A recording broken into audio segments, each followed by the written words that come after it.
আসসালামু আলাইকুম। আশা করি বন্ধুরা আপনারা সকলে ভালো আছেন। আপনাদের দোয়ায় আমি ভালো আছি আলহামদুলিল্লাহ। তো বন্ধুরা, আজকের টপিকটি খুবই গুরুত্বপূর্ণ একটি টপিক। সেটা হলো কি, অনেকেই আমাকে প্রশ্ন করতেছে, ফারুক ভাই ফেসবুক পেজ বা প্রোফাইল সাসপেন্ড হওয়ার আসলে কারণটা কি, আপনি একটু বিস্তারিত বলেন। এই জন্য বন্ধুরা আপনাদের জন্য ভিডিওটি নিয়ে আসলাম। পুরো ভিডিওটি আপনারা দেখুন, মনোযোগ সহকারে কথাগুলো আমার শুনুন, এবং আপনারা পুরো ভিডিওটি না দেখলে বুঝতে পারবেন না। ফেসবুক পেজ বা প্রোফাইল সাসপেন্ড হওয়ার বেশ কিছু কারণ থাকতে পারে। আমি স্টেপ বাই স্টেপ আপনাদের সামনে আলোচনা করতেছি। নাম্বার ওয়ান, এখানে বন্ধুরা ফেসবুক পেজ বা প্রোফাইল সাসপেন্ড হওয়ার কারণ আমি পর্যায়ক্রমে পেজ একবার বলবো, প্রোফাইল একবার বলবো। আমি প্রথমে প্রোফাইল দিয়ে শুরু করতেছি। ফেসবুক প্রোফাইল সাসপেন্ড হওয়ার কারণ নাম্বার ওয়ান, নকল বা ভুয়া নাম ব্যবহার করা।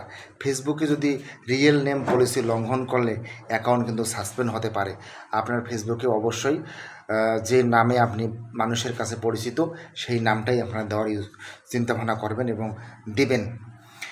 নাম্বার টু, একই ব্যক্তির একাধিক প্রোফাইল। একজন ব্যবহারকারীর একাধিক ব্যক্তির প্রোফাইল ফেসবুক অনুমোদন করে না।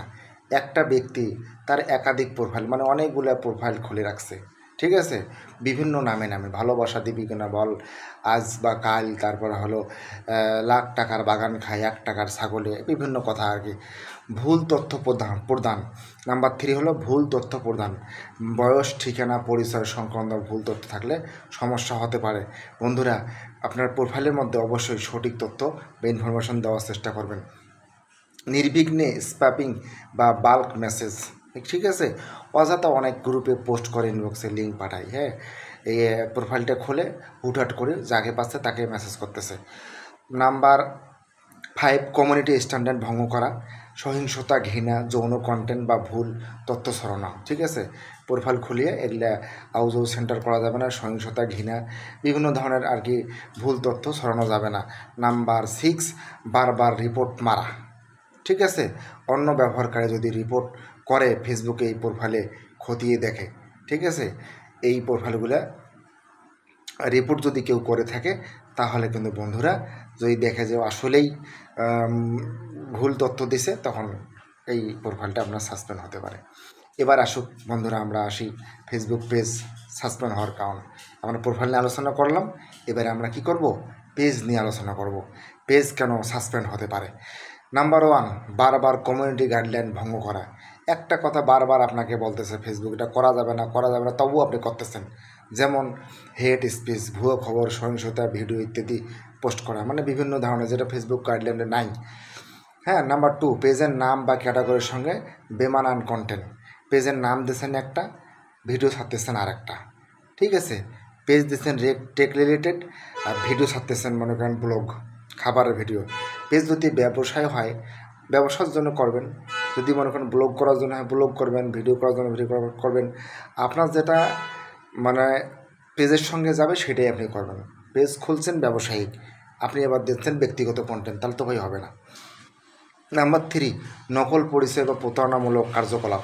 পেজের মধ্যে আসে উল্টাপাল্টা কোনো কাজকাম করা যাবে না। অন্য কারো পরিচয় পেজে চালানো বা মানুষকে বিভ্রান্তি করা, ঠিক আছে, অমুক ভাই আমি, তমুক ভাই আমি, দেখা গেলো অনেকে যারা ভাইরাল হয় তাদের নামে পেজ খুলিয়া চালাচ্ছে, এটা কিন্তু করা যাবে না বন্ধুরা। নাম্বার ফোর, অবৈধ বুস্টিং বা লাইক ফর্ম ব্যবহার। ফেক লাইক, শেয়ার বা কমেন্ট কেনা, এই কাজটা করা যাবে না। অবৈধ হয়ে বুস্টিং করা, লাইক, অনেকে কিন্তু বলবে ভাই লাইক কেনেন, কমেন্ট করেন, শেয়ার কেনেন, এলে আপনার কোনো ক্ষতি হবে না। বন্ধুরা, অবশ্যই ক্ষতি হবে। ফেসবুক নিজেই বলছে যে লাইক, কমেন্ট, শেয়ার এলে ক্রয় করা যাবে না, কিনা যাবে না। নাম্বার ফাইভ, বারবার কপিরাইট বা কমিউনিটি স্ট্রাইক পড়া। যদি আপনার পেজের মধ্যে স্ট্রাইক আসে, ভিডিও, ছবি, পোস্ট যদি অন্যের কপিরাইট ভঙ্গ করে, বিভিন্ন লোকের ভিডিও এনে আপনার পেজের মধ্যে ছাড়ছেন, সেটাতে কপিরাইট দিয়ে দিয়েছে, এই বারবার এই যদি পড়ে, তাহলে কিন্তু বন্ধুরা আপনার পেজটি সাসপেন্ড হয়ে যাবে।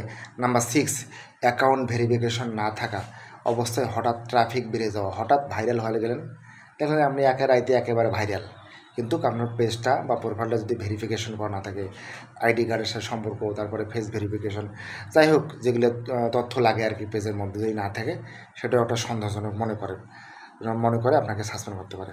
তো এখন হলো এগুলো থেকে বাঁচার উপায়টা কি। আমি তো বললাম মানে ক্ষতিকর দিকগুলো, এখন বাঁচবেন কীভাবে। বাঁচার উপায় হলো যে ফেসবুক হেল্প সেন্টারে গিয়ে আপনাকে অ্যাকাউন্ট রিভিউর জন্য একটা আবেদন করতে হবে। পরিচয় যাচাইয়ের জন্য আইডি বা ডকুমেন্ট জমা দিতে হবে, ঠিক আছে, ভবিষ্যতে ফেসবুকের গাইডলাইন মেনে আপনাকে চলতে হবে। তো বন্ধুরা, আজকের টপিকটি ছিল এইটা, আজকের ভিডিওটি ছিল এইটা, এবং এরকম সুন্দর সুন্দর ভিডিও পেতে আমার পেজটি ফলো দিয়ে চ্যানেলটি সাবস্ক্রাইব করে আমার পাশে থাকার অনুরোধ করতেছি। সবাইকে আবার ধন্যবাদ। আসসালামু আলাইকুম।